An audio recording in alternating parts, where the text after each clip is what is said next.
শুভ সন্ধ্যা বন্ধুরা। আজ 11 মার্চ বুধবার। আজকের সন্ধ্যার বরাক তথা সমগ্র আসামের গুরুত্বপূর্ণ খবরগুলি হলো, এবার অসমের মহিলাদের জন্য 7টি বড় সুখবর দিলেন মুখ্যমন্ত্রী। 26-এর বিধানসভা নির্বাচনের জন্য 7টি বড় প্রতিশ্রুতি দিলেন মুখ্যমন্ত্রী হিমন্ত বিশ্ব শর্মা। বিজেপির সরকার আসলেই পূরণ করা হবে এই 7টি প্রতিশ্রুতি। প্রথমত, অসমে আবার চালু করা হবে লাখ লাখ চাকরি। আগামী 5 বছরে 2 লাখ চাকরি প্রদান করা হবে বলে জানিয়েছেন মুখ্যমন্ত্রী। সেই সাথে প্রধানমন্ত্রী আবাস যোজনার আওতায় সরকারি ঘর যারা পাবেন তাদের অরুণোদয় রেশন কার্ড এবং চাকরি প্রদান করা হবে। অসমে 10 লাখ যুবক যুবতীকে করে তোলা হবে আত্মনির্ভর। 10 লাখ যুবক যুবতী পাবেন অসমে 2 লাখ টাকা করে। 10 লাখ উদ্যোগীকে দেওয়া হবে 2 লাখ টাকা করে। আত্মনির্ভর অসম প্রকল্পের অধীনে এই দন দেওয়া হবে বলে জানিয়েছেন। সেই সাথে মহিলা উদ্যমিতা প্রকল্পের মাধ্যমে দেওয়া হবে 25,000 টাকা। রেশন কার্ড থাকা লাখ লাখ গ্রাহকরা পাবেন অধিক সুবিধা। এবার চাল, ডাল, লবণ, চিনি, সেই সাথে সরষের তেল এবং চা পাতাও দেওয়া হবে বিনামূল্যে। সেই সাথে বাদ পড়া মহিলাদের নাম অন্তর্ভুক্ত করা হবে অরুণোদয়ে। নতুনভাবে শুরু হবে অরুণোদয় আবেদন। 1250 টাকা থেকে বৃদ্ধি করা হবে অরুণোদয় প্রকল্পের টাকা। 5টি নতুন নিয়মে এবার অসমে অনুষ্ঠিত হবে বিধানসভা নির্বাচন। ইতিমধ্যে দেশের মুখ্য নির্বাচন কমিশনার জ্ঞানেশ কুমার এই 5টি নতুন নিয়মের কথা জানিয়েছেন। অসমে প্রথমবারের মতো এই নতুন নিয়মে ভোটদান প্রক্রিয়া চালু হয়েছে। দেশের নির্বাচন কমিশনার ঘোষণা করেছেন, অসমে প্রথমবারের মতো ভোটার তালিকায় সংযোগ করা হলো রঙিন ছবি। অসমে এসআর করার লক্ষ্যই ছিল যোগ্য ভোটারদের নাম ভোটার তালিকায় অন্তর্ভুক্ত করা। সেই সাথে এবার থেকে একটি ভোট কেন্দ্রে একসাথে 1200 ভোটার এবার ভোটদান করতে পারবেন। রাজনৈতিক দলের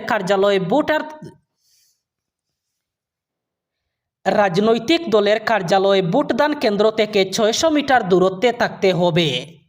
সেই সাথে লিস্টে নাম না থাকলে অন্তিম পর্যায়ে নাম অন্তর্ভুক্ত করতে হবে।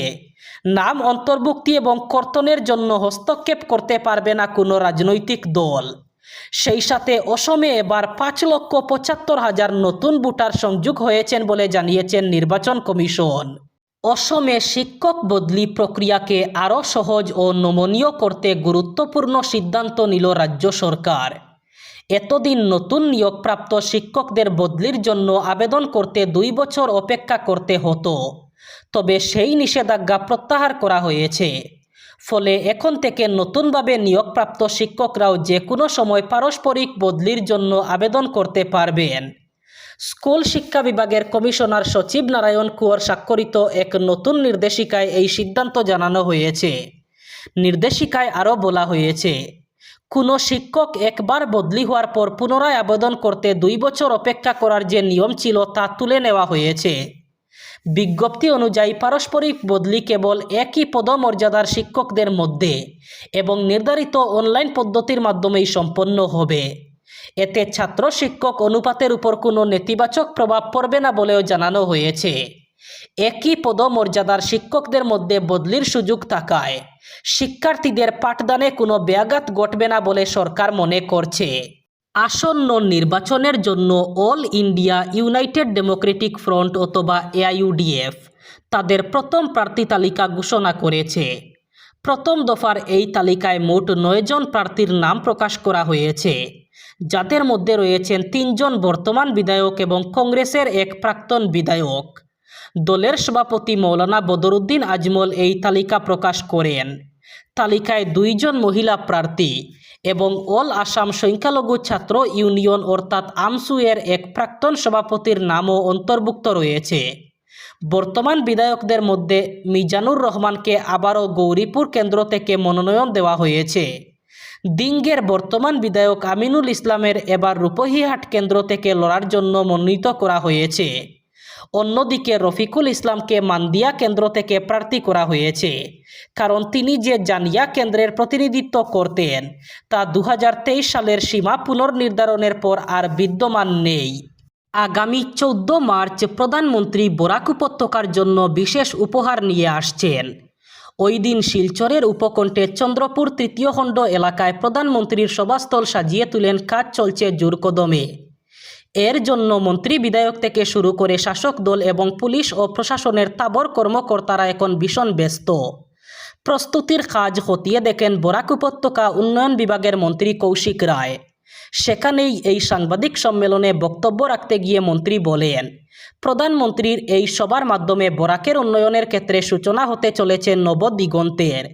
বিধায়ক দীপায়ন চক্রবর্তী ও নিহার রঞ্জন দাস, বিজেপি জেলা সভাপতি রূপম সাহা এবং দলের জেলা কমিটির 2 সাধারণ সম্পাদক অমিতাভ রায় এবং গোপালকান্তি রায়দের সঙ্গে নিয়ে সাংবাদিক সম্মেলনে কৌশিক জানান, সবার জন্য 30 লক্ষ বর্গফুট জমি নেওয়া হয়েছে। এর মধ্যে তৈরি করা হচ্ছে প্রায় 5 লক্ষ বর্গফুটের বিশাল স্ট্যান্ড, হেলিপ্যাড থেকে ধরে আনুষাঙ্গিক অন্যান্য ব্যবস্থাদি থাকবে। 40টি জায়ান্ট স্ক্রিনও। সভা শুরু হবে সকাল 9টায়। এতে 2 লক্ষাধিক লোকের সমাগম হবে বলে তাদের আশা। পশ্চিম এশিয়ায় ইরান ইসরায়েল যুদ্ধের প্রভাব এবার ধীরে ধীরে ভারতের বাজারেও পড়তে শুরু করেছে। জ্বালানির দাম বাড়ার পাশাপাশি এখন দেখা দিচ্ছে বাণিজ্যিক এলপিজি সিলিন্ডারের সংকট। দেশের বিভিন্ন শহর থেকে অভিযোগ উঠছে, হোটেল ও রেস্তোরাঁগুলিতে গ্যাস সরবরাহ বন্ধ হয়ে যাচ্ছে। ফলে বহু জায়গায় রান্না বন্ধ হওয়ার পরিস্থিতি তৈরি হয়েছে। নয়াদিল্লি সূত্রে খবর, তৈল সংকটের মুখে ভারত পড়বে না বলে আগে আশ্বাস দিয়েছিলেন পেট্রোলিয়াম ও প্রাকৃতিক গ্যাস মন্ত্রী। কিন্তু ইরান ইসরায়েল সংঘাত বাড়ার সঙ্গে সঙ্গেই আন্তর্জাতিক বাজারে অপরিশোধিত তেলের আমদানি ব্যাহত হতে শুরু করেছে। এর জেরে জ্বালানির দামও ঊর্ধ্বমুখী। এই পরিস্থিতিতে আচমকাই বাণিজ্যিক এলপিজি সিলিন্ডারের সরবরাহে সমস্যা দেখা দিয়েছে বলে অভিযোগ। দেশের কয়েকটি বড় শহর থেকেই এমন খবর সামনে আসছে। সবচেয়ে বেশি সমস্যা দেখা দিয়েছে কর্ণাটকের রাজধানী বেঙ্গালুরুতে। সেখানে বাণিজ্যিক সিলিন্ডারের তীব্র সংকট তৈরি হয়েছে বলে জানিয়েছেন হোটেল মালিকদের সংগঠন। গ্যাস না পাওয়ায় বহু হোটেল ও রেস্তোরাঁয় রান্না কার্যত বন্ধ হওয়ার পরিস্থিতি তৈরি হয়েছে। এবার শেষ খবর, টিপারের ধাক্কায় মৃত্যু ঘটল এক যুবকের। মৃত যুবক বদরপুর থানার অন্তর্গত বাঙ্গা বাদে উত্তর গ্রামের বাসিন্দা কুতুব আলী ওরফে খলুমিয়ার 26 বছর বয়সী ছেলে হেলাল উদ্দিন। মঙ্গলবার সন্ধ্যায় দুর্ঘটনাটি সংঘটিত হয়। জানা যায়, স্কুটি নিয়ে বদরপুর থেকে বাড়ি ফেরার পথে ভারতমালা 0 পয়েন্ট মালুয়া এলাকায় পূর্ব কান্দিগ্রাম 8 মিলের সামনে জাতীয় সড়কে পৌঁছালে শ্রীভূমির দিক থেকে বদরপুরগামী একটি টিপার দ্রুত গতিতে এসে নিয়ন্ত্রণ হারিয়ে সোজা স্কুটিতে ধাক্কা মারে। সংঘর্ষের তীব্রতায় হেলাল উদ্দিন সড়কে ছিটকে পড়েন এবং টিপারের চাকা তার উপর দিয়ে চলে যায়। ঘটনাস্থলেই মৃত্যু হয় তার। স্কুটিতে থাকা আরেক যুবক গুরুতর আহত হয়ে শিলচর মেডিকেল হাসপাতালে চিকিৎসাধীন। খবর পেয়ে মালুয়া পিআইসিপির ইনচার্জ পুলিশ বাহিনী নিয়ে ঘটনাস্থলে পৌঁছান। বদরপুর অগ্নি নির্বাপক বাহিনীর দলও সেখানে উপস্থিত হয়। পুলিশ পরিস্থিতি নিয়ন্ত্রণে এনে যান চলাচল স্বাভাবিক করার চেষ্টা করে। এই ছিল আজকের সন্ধ্যার গুরুত্বপূর্ণ খবরগুলি। ভিডিওটি অবশ্যই লাইক করবেন এবং চ্যানেলটি সাবস্ক্রাইব করবেন।